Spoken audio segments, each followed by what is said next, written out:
Գյուրջան Կասկադ, ցանկացած համեմատություն մեր օգտին է։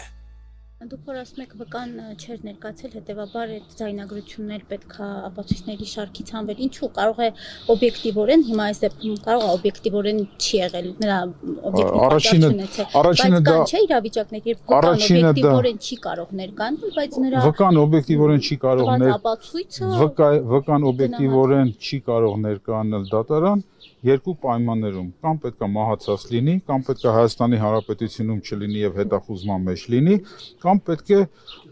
այդ ընթացքում դարձած լինի խուլ եւ համր, թեկուզ այդ պայմաններում նույնիսկ կարելի է սուրդո թարգմանիչով ստանալ այդ ցուցմունքները, այսինքն Անդրանիկ Սիմոնյանի վերջո պարոն Վարդազան թե ոչ այս իրավիճակը հաշվի առնելով չեմ կարող ասել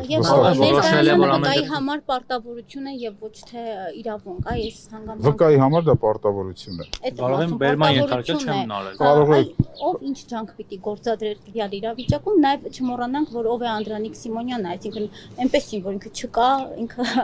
պաշտոնյա է այս պահին եւ մենք հիշում ենք, որ Անդրանիկ Սիմոնյանը ազգային անվտանգ առաջինը քրեական մասնագիտացում ունի Անդրանիկ Սիմոնյանը։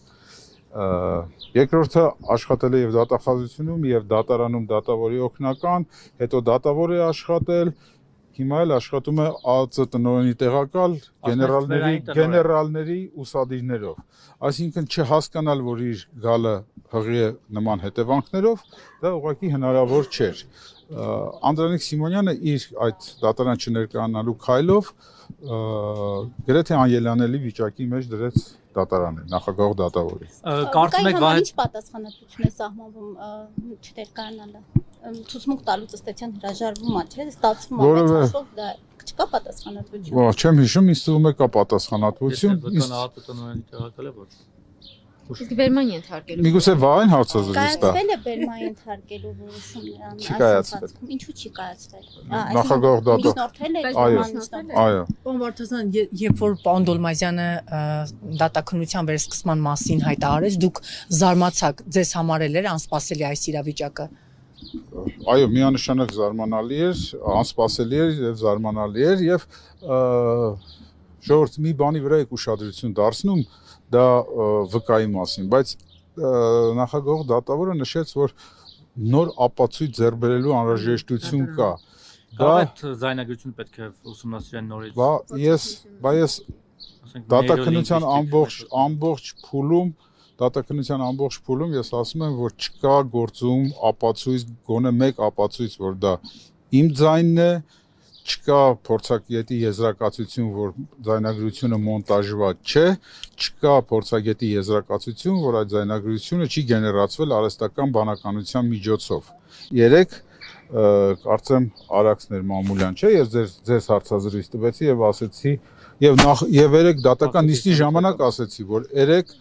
ժամը 1-ի սահմաններում 24 News AM կայքում հայտնվել էր մի նյութ, որ չգիտեմ թուրքերը թե ադրբեջանցի կամ էական չի, որ կեղծ տեսագրություն է գեներացվել արհեստական բանականության միջոցով եւ վարչապետ Նիկոլ Փաշինյանի խոսքը թուրքերենով է հնչեցվել։ Այսինքն պատկերացրեք եւ գնահատական էր տրված, որ դա բավականին որակյալ է արած, որովհետեւ շուրթերի շարժումը եւ փայլուն թուրքերենը խոսում են նրա մասին, որ պրոֆեսիոնալներ են աշխատել եւ բավականին որակյալ էր ստացվել։ Իսկ դուք պատկերացրեք, եթե կարողանում են արհեստական բանականության միջոցով ստեղծել տեսագրություն, պատկերացրեք ինչքան հեշտ է ձայնագրություն գեներացնել արհեստական բանականության միջոցով զուտ ձայնագրություն։ Նամանավանդ որ նյութի պակաս չեն ունեցել, ես երբեք չեմ խուսափել լրագրողների հետ զրույցներից, այսինքն իմ ձայնը, իմ ինտոնացիան, իմ խոսքի կառուցվածքը, այդ ամենը բոլորին պարզ է։ Դուք խոսում եք քրեական գործից, եկեք մի կողմ թողնենք քրեական գործը, հայտնվել էր մի ձայնագրություն, հիմա դրանում ուզում եք ասել, դուք չեք խոսել Անդրանիկ Սիմոնյանի հետ ԲԴԽ նախագահ եղած ժամանակ, չեք խնդրել նրան Վահագն Աբգարյանին ազատացնել կալանքից։ Ձեր կարգավիճակը լրագրող է, չէ՞։ Այո, լրագրող է։ Ես գտնվում եմ, տեսեք, դատարանի մուտքի առաջ են կանգնած։ Ես չպետք է ապացուցեմ իմ անմեղությունը։ Դատախազությունը, դատարանը պետք է ապացուցեն, որ դա ես եմ խոսացել։ Բայց ես որպես լրագրող իրավունք ունեմ ձեզ այդ Ես իրավունք ունեմ հղում անել իմ պաշտպանական թիմի դիրքորոշմանը, որ այդ հարցին չպատասխանել եւ թողնել որպիսի իրավապահ մարմինները, այսինքն հատուկ քննչական ծառայությունը, դատախազությունը, այնուհետ դատարանը դրա վերաբերյալ ապացույց ձեռք բերեն, եթե կարող են։ Ավելին ասեմ, այդ նույնիսկ եթե այդ փորձաքննության փորձեն այդ ձայնագրությունը փորձաքննության ուղարկել, անպայման պետք է լինելու այն սարքը, որով ձայնագրվել է, առանց այդ սարքի հնարավոր չի լինի այդ փորձաքննությունը իրականացնել։ Իսկ Անդրանիկ Սիմոնյանը նախաքննության ընթացքում հրաժարվել է տրամադրել այն սարքը ըստ իր ցուցմունքների, որով ինքը ձայնագրել է։ Դա օրինական է եղել, եթե տրամադրի նաև այստեղ ձայնագրության որպես ապացույց օրինական ապացույց լինելու հարցն է, չէ՞ քննարկվելու։ Օրինական է ձեզ ձայնագրել։ Մենք այդ փուլին չենք հասել, որովհետև մենք ի սկզբանե պնդել ենք, որ այդ ձայնագրությունը պետք է հանի ապացույցների կազմից, որովհետև դրա վերաբերյալ արդեն նշեցի ինչ խնդիրներ եւ ինչ խնդիրներ կան։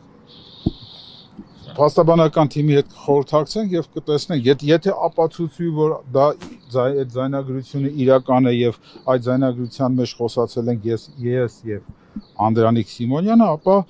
դրա օրինականության հարցը քննության առարկա կդառնա, բայց այս փուլում ես պնդում եմ, որ գործում չկա գրեթե ոչ մի ապացույց, ինչի գրեթե որևէ ապացույց չկա, որ ձայնագրությունը մոնտաժված չէ, որ դա իմ ձայնն է եւ արհեստական բանականության միջոցով չի գեներացվել։ Դուք ԲԴԽ նախագահ եղած ժամանակ ինչ հարաբերություններ եք ունեցել Անդրանիկ Սիմոնյանի հետ։ Փորձել եմ հնարավորինս օգնել եւ աջակցել, երբ որ խնդիր է ունեցել նստավայրը փոխելու, կարծեմ Ստեփանավանից չէ, ինչ որ այլ տեղ էր աշխատում, կարծեմ ճամբարակում էր աշխատում, կամ միգուցե սխալվում եմ։ Ամենայն դեպս ինչ որ դիմում էր գրել, որով խնդրել էր նստավայրը փոխել, ավելի մոտիկ գալ, ավելի լոգիստիկ առումով ավելի հարմար վայրում աշխատել, այդ ժամանակ ընդհանրապես աջակցել եմ։ Միշտ տենց է, չէ՞ լինում, որ մարդուն լավություն ես անում, միշտ խնդիրները։ Այդ դեպքում ինչու պետք է նրան դրթել ձեր դեմ նման քայլ կատարել։ Գեներալի ուսադիրները ավելի թանկ չի, քան թե Վարդազարյանի հետ պարկեշտ պահել իրեն։ Thank you.